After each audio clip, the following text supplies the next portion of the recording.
হয়েছে, ও তো পাগল। 3 নম্বর কারণ, আল্লাহর নবী সাল্লাল্লাহু আলাইহি ওয়াসাল্লাম কাবা ঘরের চত্বরে নামাজ পড়তেছিলেন, সিজদায় গিয়েছেন। আল্লাহ পাক বলেন, আল্লাযী ইয়ারাকা হিনা তাকুম ওয়া তাকাল্লুবাকা ফিস সাজিদিন। আল্লাহু আকবার। আল্লাহ পাক বলেন, আল্লাযী মানে যিনি, ইয়ারাকা মানে দেখেন বা দেখছেন, হিনা তাকুম আল্লাহর কোন গোলাম যখন নামাজে দাঁড়ায়, দাঁড়িয়ে আল্লাহু আকবার বলে, নামাজ শুরু করে আলহামদুলিল্লাহি রাব্বিল আলামিন আর রহমানির রহিম মালিকি ইয়াউমিদ্দিন। যখন আল্লাহর গোলাম নামাজে দাঁড়ায়, আল্লাহ স্বয়ং তার দিকে তাকিয়ে থাকে। আস্তে কোন সুবহানাল্লাহ। বান্দা সিজদা করে, বান্দা রুকু করে সিজদা করে, তখন আল্লাহ রহমতের চাদর এই বান্দার উপর আল্লাহ ধরে রাখে। যতক্ষণ সিজদা ততক্ষণ আল্লাহ চাদর ধরে রাখে, রহমতের চাদর। সুবহানাল্লাহ। আগামী খায় না, আজকে পকড়ে খায়। তা তো বলবে কি জন্য, নামাজ পড়ার তো কোনো খোঁজ নাই। হ্যাঁ, এত সুন্দর মসজিদ, তো কয়জন নামাজ পড়তে আসে গো?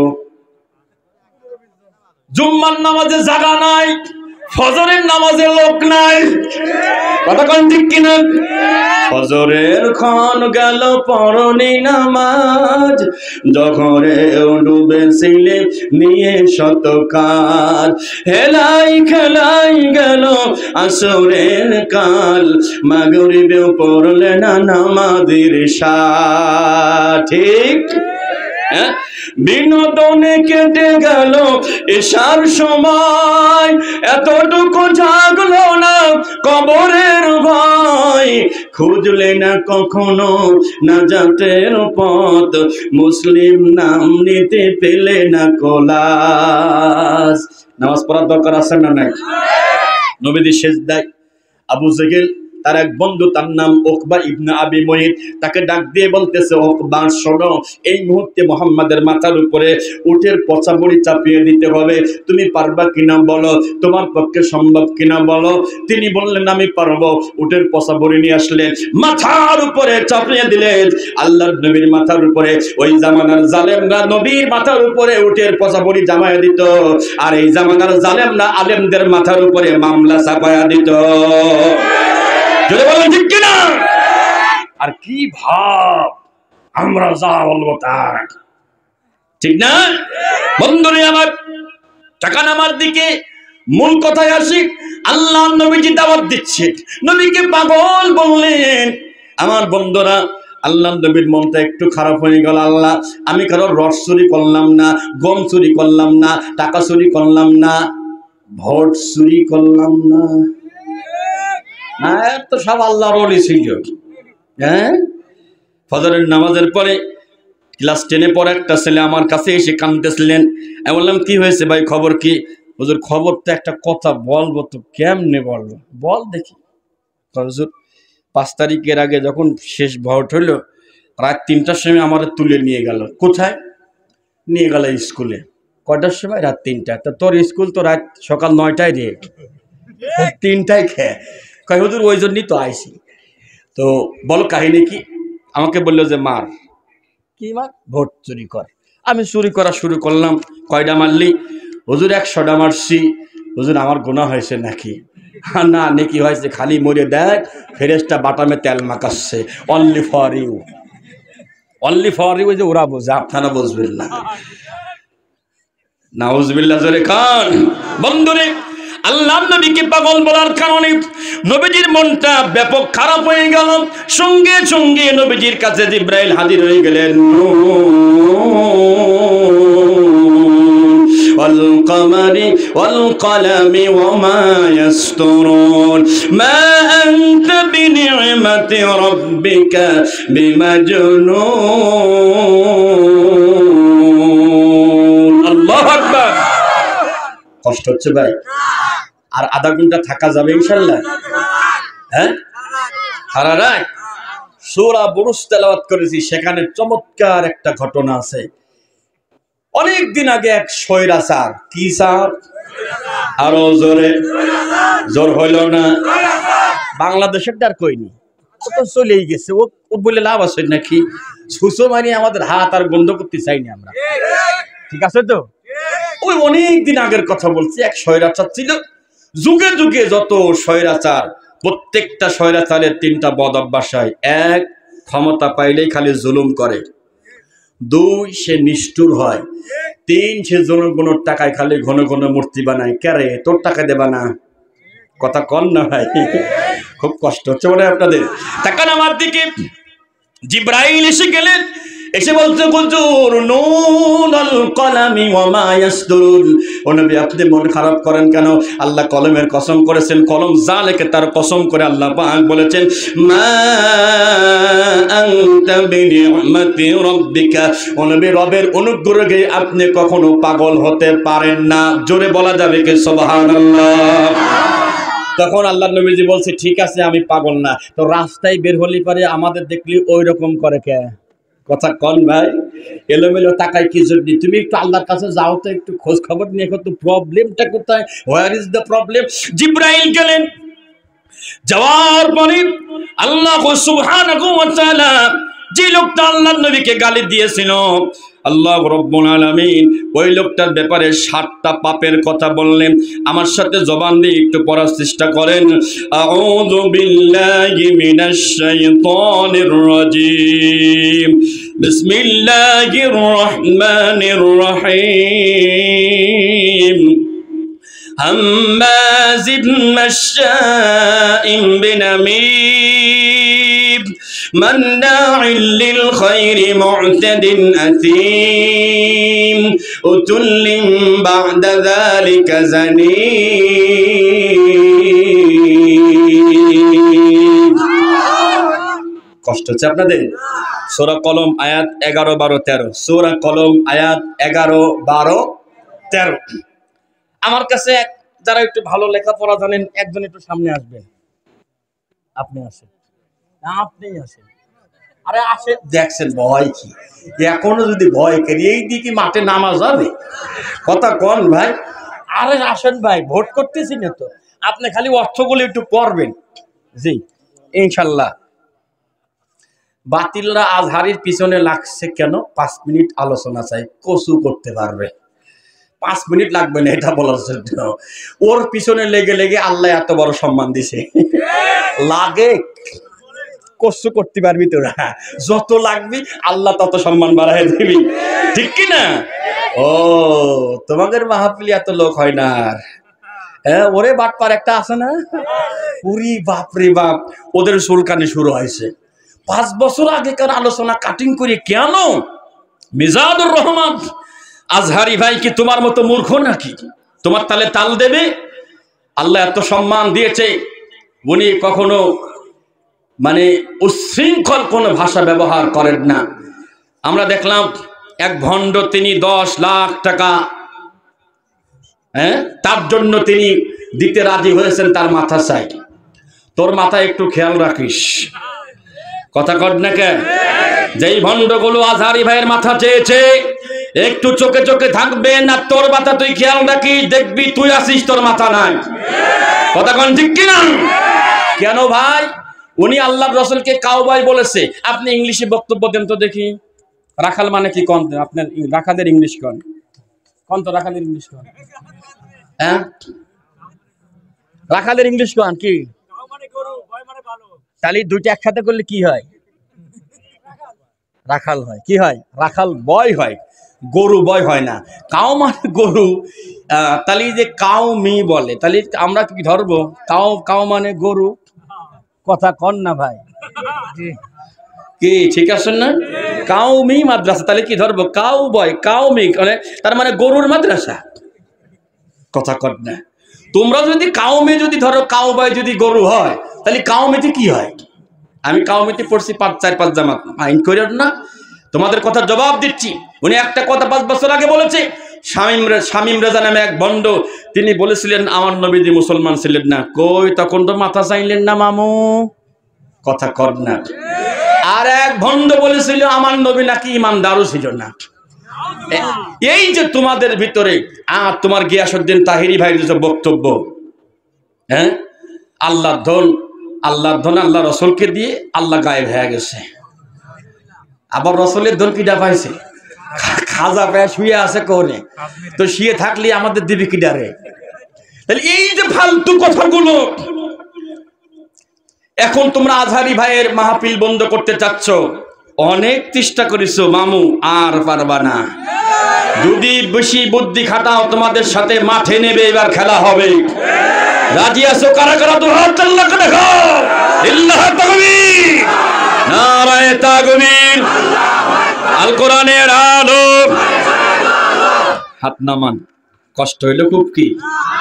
আপনারা যতই বাড়াবাড়ি করবেন আল্লাহ সম্মান বাড়াইতে থাকবে, ঠিক আছে? মিজান ভাই মনে মনে কয় ইট ডাজন্ট ম্যাটার, এটা কিছুই না ওনার কাছে, যা কিছু পারেন আপনারা করতে থাকেন। আল্লাহ যদি সম্মান দেয়, আল্লাহ যদি উপরে তোলে, তুমি পাও ধরে জীবনেও নিচে নামাতে পারবা না। তুমি যদি বিরোধিতা করো, আজ হোক কাল হোক দেখবা লোক তোমার বিরুদ্ধে লেগে যাবে, ঠিক কিনা? কারণ উনি যে ইংলিশে বক্তব্য দেয়, ইংলিশে বক্তব্য দিতে গেলে পরে রাখালকে কাউবয় বলে। গুগলে সার্চ দেন, দেখেন, একটু সার্চ দেন না। আপনাদের এত কেন কষ্ট হয়? দুইটা মাহফিলে কোনো ভুল পাইনি কেন?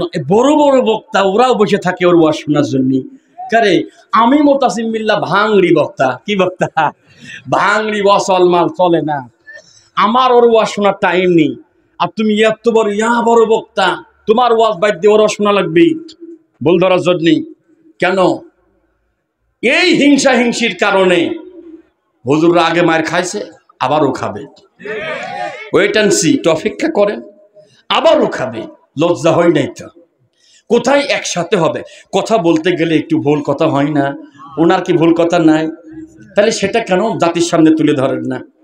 এত কষ্ট মিজানুর রহমান আজহারী ভাইয়ের আল্লাহ সম্মান দিয়েছে, তোমার কেন জ্বলে রে ভাই? ঠিক কি না?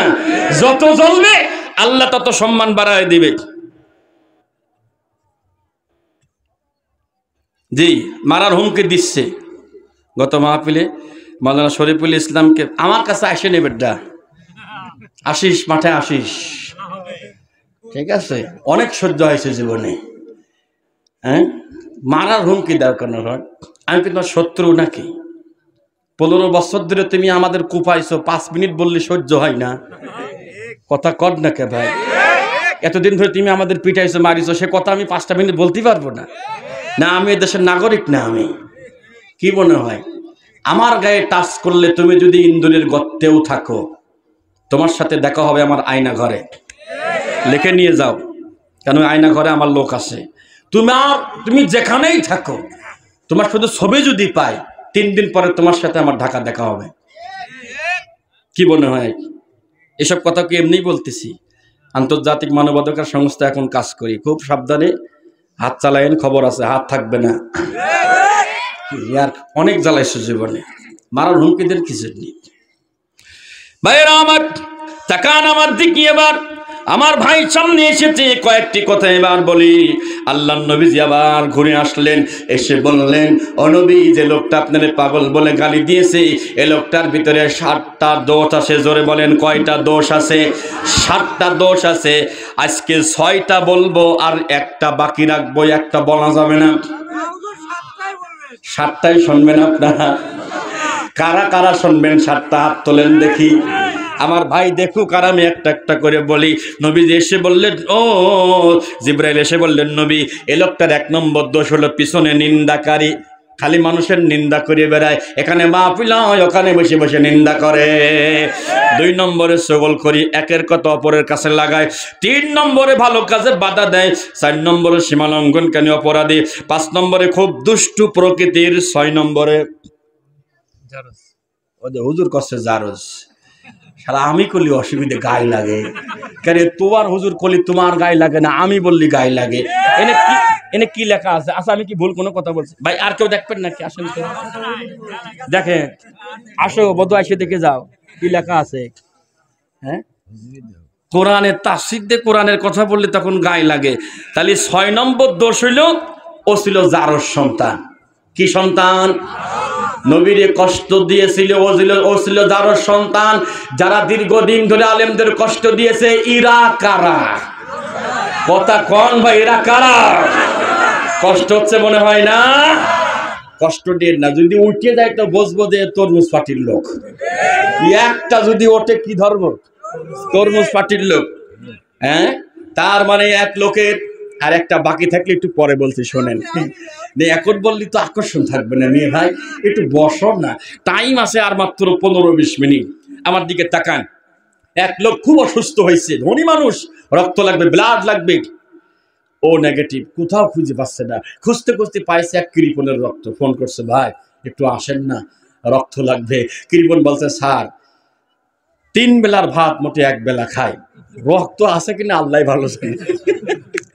তারপরে কৃপণকে আনার পরে রক্ত নিয়েছে 1 ব্যাগের জায়গায় 2 ব্যাগ। এইবার একটু সুস্থ হয়ে, ধনী মানুষ, 70 টাকার অভাব নাই বন্ধু। সুস্থ হওয়ার পরে এই কৃপণকে 2 লক্ষ টাকা দেওয়া হয়েছে। তখন কৃপণ বলছে, স্যার যদি লাগে আর 1 ব্যাগ নেন। কেন শালার বেটা, আগে বললি রক্ত নাই, এখন এসব কথা কে? কই চলে যাও। চলে গেলেন।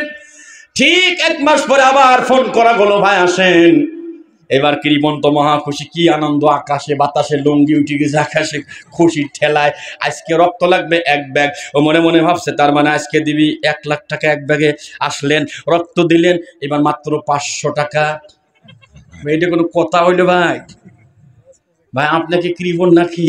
ভাই আমি কৃপণ ছিলাম না, 1 মাসে কৃপণ হয়ে গেছি। তোর রক্ত আমার গায়ে ঢুকিয়ে কথা কন না, কথা বোঝেন নাই মনে হয়। ও তো জারজ ছিল না ভাই, ওই জারজের রক্ত ঢুকেছে এই জারজের গায়ে, ঠিক না? তালেম না সহ্য করতে পারে না। বন্ধুরে আমার, তাকান আমার দিকে। 7 নম্বর যে অপরাধ, 6 নম্বরটা যখন বলা হলো, ওলীদ ইবনে মুগীরা জারজ সন্তান। এ কথা বলার সঙ্গে সঙ্গে ওলীদ ইবনে মুগীরার মেজাজটা গরম হয়ে গেছে। মুহাম্মদ, আগের সবগুলো ঠিক আছে, আমি মানলাম, আমি জারজ সন্তান, তুমি কেমনে জানলে? কয় আমি না, তোর মাও জানে। মারা বজরে কয় না, শুধু আমি না, তোর আম্মা জানে। যা তোর মার কাছে যা।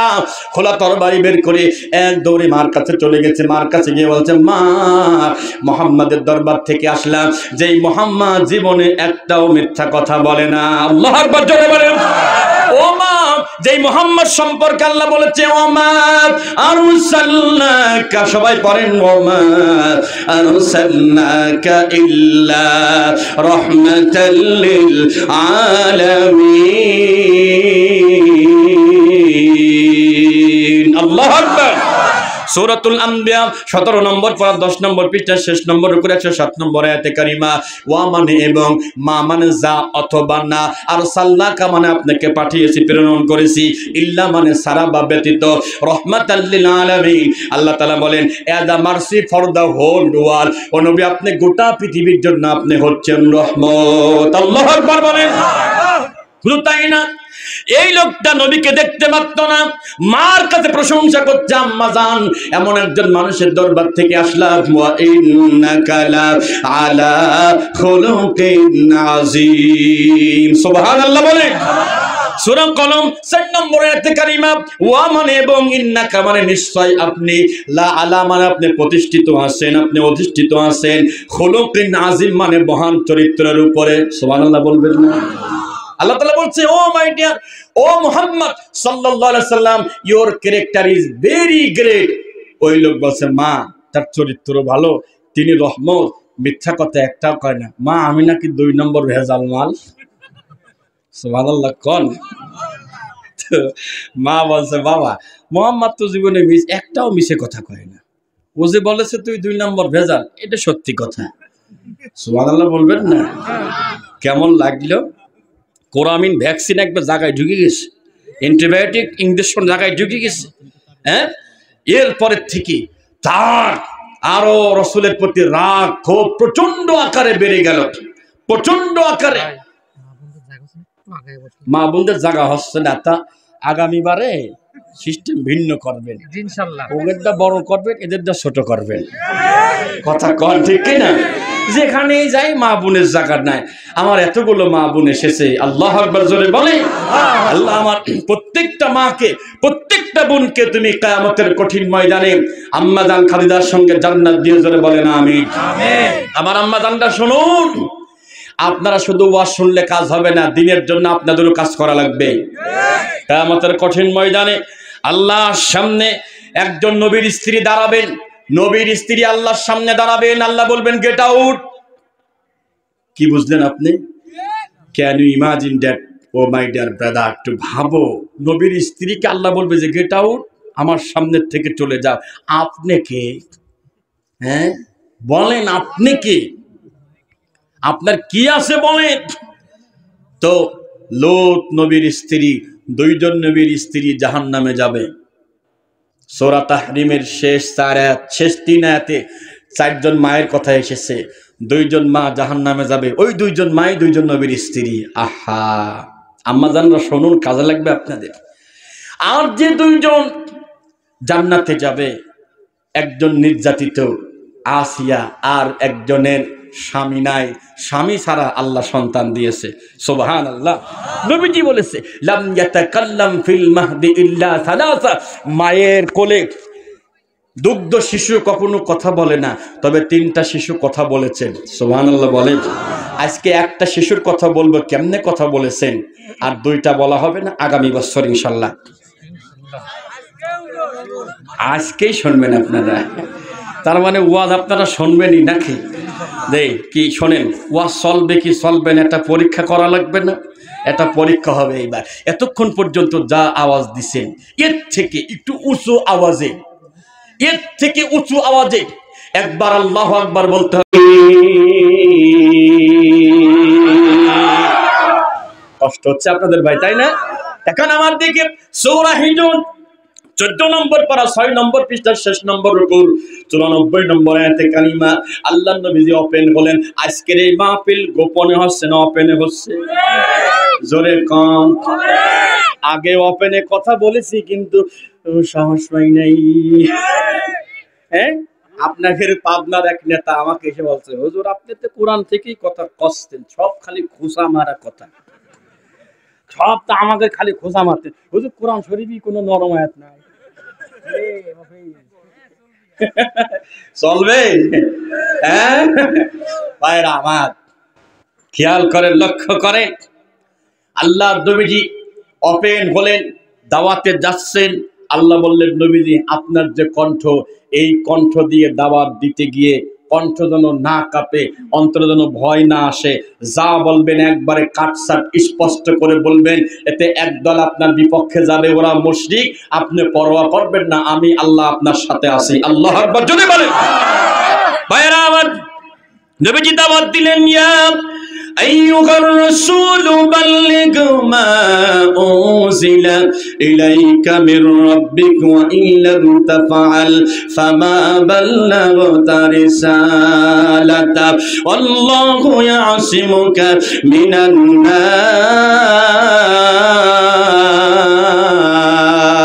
আল্লাহু আকবার বলেন। আল্লাহ নবীজি বললেন, ইয়া আইয়ুহার রাসূল, কি আমার রাসূল, বাল্লিগ আপনি তাবলীগ করেন। তাবলীগ করতে হবে কোরআন দিয়ে। আমরা করি কি দিয়ে? জোরে কন্না ভাই। তাহলে নবীজি যেই কোরআন দিয়ে তাবলীগ করলেন, আপনি কেন ডাইরেক্ট কোরআন দিয়ে তাবলীগ করেন না? আপনি মসজিদে গিয়ে কোরআন দিয়ে তাবলীগ করেন। ওই এলাকার যারা নেতা আছে, চোর, বাটপার, সাদাবাজি, টেন্ডারবাজি, বলবে যে হুজুররা তো ভালো না রে, আগে ফাজাইল দিয়ে করতো, কত ভালো ছিল। কথা কন ভাই, হঠাৎ করে আবার কোরআন দিয়ে দাওয়াত দিচ্ছে কে? কষ্ট হচ্ছে চাচা? কষ্ট নিয়েন না। কিছু লোক আছে কানা আর নেংরার মতো, সারাদিন ভিক্ষা করছে, কানা আর নেংরা ভিক্ষা করি। কানা নেংরাকে বলছে, ভাই আজকে তো মেলা মালই পালাম, মাগরিবের নামাজ জামাতে পড়ি। ঠিক আছে, আজান হয়ে গেছে, হাইয়া আলাস সালাত,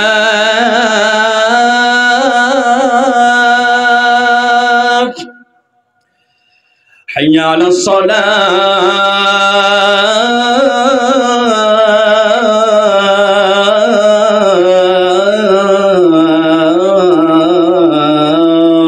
আল্লাহু আকবার বলেন।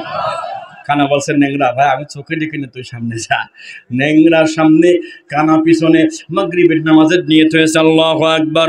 আলহামদুলিল্লাহি রাব্বিল আলামিন আর রহমানির রহিম মালিকি ইয়াউমিদ্দিন। ইয়া কানা যে এই পর্যন্ত আইছে, কানা পিছনে ছিল, বলছে ব্যাপার কি?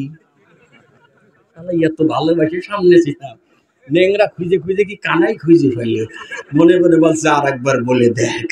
ও কি করবে ইয়া কানা, যেই আমার বলছে ইয়া কানা, মিজাজ খারাপ হয়ে গেছে ওরে, চোখে দেখি না তাই বলে তুই কানা বলবে, আর একবার বলে দেখ তোর নামাজের গোষ্ঠী ভেঙে দেবে। নেংরা কায়দা মতো সূরা ধরেছে, কুল সাদাকাল্লাহ ফাত্তাবিউ মিল্লাতা ইব্রাহিম হানিফা ওয়া মা কানা মিনাল মুশরিকিন। ওটা নামাজ সার কে ভাই, কানা বললি কে? নামাজের ভিতরে মানুষের গীবত করতে হয়। পুরি আমার তাফসীর বলেছে রে। তো আমাদের সমাজে কি ধরছে, কানা মার্কা। কোরআন দেখলো মনে করে আমার গার উপর দেই গেল, ঠিক না? বন্ধুরে আমার, কষ্ট নিবেন না মনে। আল্লাহর নবী সাল্লাল্লাহু আলাইহি ওয়াসাল্লাম বললেন কোরআন দিয়ে তাবলীগ করতে হবে। আল্লাহর নবী যে কোরআনুল কারীম নিয়ে তাবলীগ করলেন, যখনই তাবলীগ কোরআন দিয়ে করলেন তখনই বাধা শুরু হয়ে গেল, জুলুম শুরু হয়ে গেল, নির্যাতন শুরু হয়ে গেল। আল্লাহর নবীর সাহাবী খাব্বাব রাদিয়াল্লাহু তাআলা আনহুকে ধরা হলো, গোপনে ঈমান এনেছিলেন।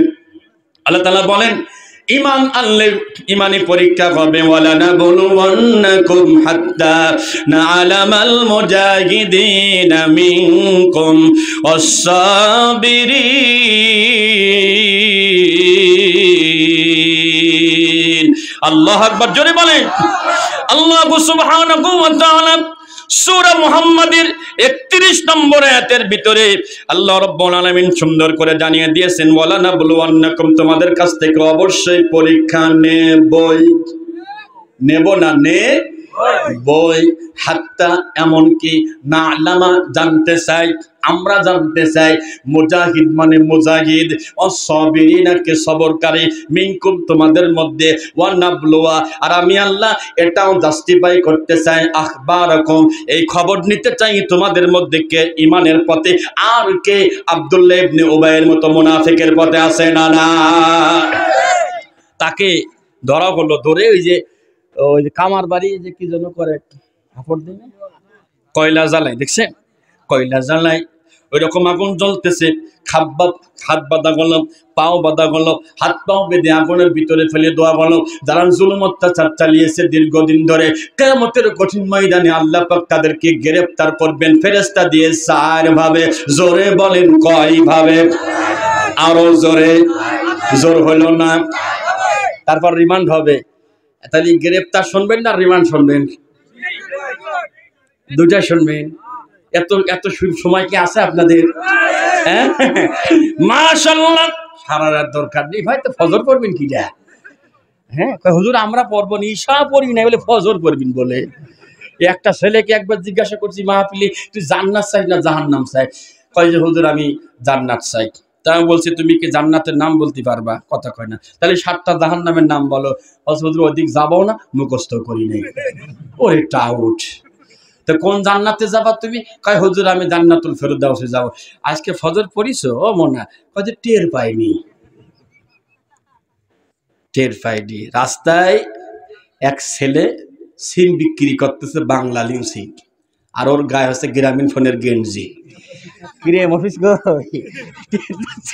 তাহলে এর কি করার দরকার কোন তুমি ভাই? তুই তোর গায়ে যা তাই বিক্রি কর, ঠিক না ভাই? তোর গায়ে গ্রামীণ ফোনের গেঞ্জি আর তুই বিক্রি করতেছি বলতে Bangla SIM. Banglalink SIM is a very powerful SIM. তোর কসু দেখ মুরব্বী কষ্ট হয়, গেঞ্জি খোল নাই সিম চেঞ্জ কর। টাউট কোথাকার। আপনি যে গাড়িতে আসেন ভাই, জান্নাত তো চাচ্ছেন, আপনি তো জান্নাতের গাড়িতে নাই, তো জাহান্নামের গাড়িতে আসেন। আমার এই হুজুর ঢাকা যাবে, এরপরে কি বলে ওই ওই যে অনন্ত রোডে যা, ওই যে টার্মিনালে গিয়ে বাসে উঠবি, ঢাকা যাবি। তো হঠাৎ করে একটা গাড়ি আছে, উঠে পড়ছি। ওঠার পর দেখে যে গাড়ি চলে যাচ্ছে কাজিরহাট। তো এক লোক কষ্ট হয়ে যায়, হুজুর কোনে যাবেন? কাছে ঢাকা যাবো। তাহলে গাড়ি বদলান, ঢাকা যাইতে হলে গাড়ি দেওয়া যাবে না। আমি নামতে পারবো না, আমি আল্লাহর খাঁটি ওলি, আল্লাহর বান্দা, দোয়া করতেছি আল্লাহ তুমি গাড়ির মাথা ঘোরা ঢাকার দিক করে দাও। কাজিরহাটের গাড়ি ঢাকায় যাবে গো, কথা কন যাবে রে। এখন ওই লোক কাছে চাচা যতই দোয়া করেন রব্বানা যালামনা, আল্লাহ বলবে তোর কথা শুনলাম না। যদি ঢাকা যেতে হয় গাড়ি বদলাও, আপনি যে গাড়িতে আছেন জাহান্নামের গাড়ি, ও গাড়ি বদলাই কোরআনের গাড়িতে আসা লাগবে। বলেন ঠিক কিনা? তা না হলে পরে খবর আছে সিম গ্রামীণ ফোনের, আর মরার পরে দোয়া পড়ো বিসমিল্লাহি ওয়া আলা মিল্লাতি রাসূলিল্লাহ, বাটাম দিয়ে একবার পিঠ ফাটায় ফেলবে একবারে। কষ্ট হচ্ছে না বন্ধুরে আমার? খুবাইব খাব্বাব রাদিয়াল্লাহু তাআলা আনহু নবীজির কাছে গিয়ে অভিযোগ করলেন, ইয়া রাসূলুল্লাহ, ইয়া হাবিবাল্লাহ, আমাদের জন্য একটু দোয়া করেন। এ কথা বলতে না বলতেই হুজুর আমার গায়ের চামড়া ঝলসে দিয়েছে ওরা। আল্লাহ নবীজির কাছে অভিযোগ করতে না করতে জিবরাইল হাজির হয়ে গেল, এসে বলতেছে নবী আপনার সাহাবাদেরকে একখানে করেন, একসাথে করেন, শুধু গায়ের চামড়া পুড়িয়ে দিয়েছে, আপনি ঘটনা শোনান। কুতিলা আসহাবুল উখদুদিন নারি যাতিল ওয়াকুদ। আল্লাহু আকবার বলেন। আল্লাহর নবীদের কাছে জিবরাইল বললেন, হুজুর আজ থেকে অনেক দিন আগের কথা, এক স্বৈরাচার, তার নাম বাদশা ইউসুফ জুনওয়াস। কষ্ট হচ্ছে কি আপনাদের? কি এই ঘটনা বলার আগে 2 মিনিটের ছোট্ট একটা কাজ আছে, করতে রাজি আছেন কি? নাকি আপনারা চলে যাবেন? হ্যাঁ চলে যাবেন? একটু হাত তোলেন তো, কে কে চলে যাবেন? যাক আলহামদুলিল্লাহ, কেউ যাবে না, সবাই থাকবেন ইনশাআল্লাহ। 2 মিনিট টাইম, সবাই একটা হাত উঁচু করেন, নাড়াচাড়া দেন, ভালো দেখা যাক। বাম হাত নামান, রাখেন, নাড়াচাড়া দেন, থামান। এবার আস্তে করে নামায় পকেটে ঢুকান, পকেটে যা আছে বিড়ি সহ সব দিয়ে যাবেন। সেদিন এক মাহফিলি বলেছি সব দিয়ে যাবেন, বিড়ি সহ দিয়ে গেছে। ওরে শালা শয়তান, তুই খাবি খা, ওটা তো মাহফিলি দোয়া লাগবে কি জন্য? ওঠেন, এই আমার ভাইরা কই, দ্রুত, খুব দ্রুত 2 মিনিটের ভিতরে যার যা পারে ভাই দেন না, আল্লাহ বরকত দেবে ইনশাল্লাহ। আর যদি কেউ বড় দান দিতে চান, আমি মুসাফির ভাই, 500 1000 যদি আমার হাতে দিতে চান কেউ, যার যতটুকু সামর্থ্য আপনারা দেন ইনশাল্লাহ।